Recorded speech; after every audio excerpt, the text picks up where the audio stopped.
அந்நிய பாஷை பேசுகிறதுக்கு தடை பண்ணாதிருங்கள், நீங்கள் எல்லாரும் அந்நிய பாஷையில் பேச வேண்டும் என்று நான் விரும்புகிறேன்னு சொல்லி பவுல் சொல்றாரு.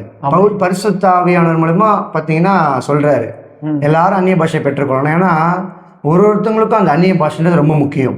ஆமாம். ஆனால் சில பேர் சில நேரத்தில் ஏன் சொல்கிறாங்கன்னா, சில பேர் அந்த அந்நிய பாஷைன்ற அந்த கிஃப்டை பெறாமல் இருக்கிறதுனால அவங்களுக்கு ஒரு கில்ட்டி ஃபீலிங்காக இருக்கும். ஒரு நம்ம குற்றம் பண்ணிட்டோமோ, ஏதோ நம்ம ஆண்டவருக்கு தெரியாம செஞ்சிட்டோமோ அப்படின்ற அந்த எண்ணங்கள் இருக்கும். பிரதர், அது இதான் உண்மையா?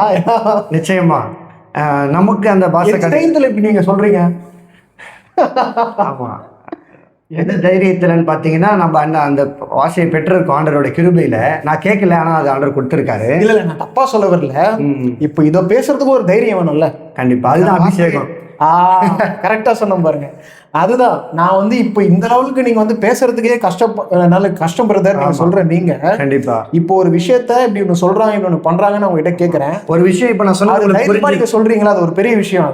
அதுதான் எப்படின்னு கேட்கறேன். நான் பேசினா யாருக்குமே புரியாது, ஆனா இப்ப உங்களுக்கு புரியுது இல்ல, தெளிவா அபிஷேகம். ஆமா, அவ்வளவுதான். Okay, thank you brother, thank you, praise lord, thank you. So நிறைய வீடியோ இதே போல நீங்க பார்க்கணும்னா, தெரியாத விஷயங்களை தெரிஞ்சுக்கணும்னா சப்ஸ்கிரைப் பண்ணுங்க த ரியல் ஸ்டீஃபன் ராஜ் சேனலுக்கு. பார்க்கலாம். Praise Lord.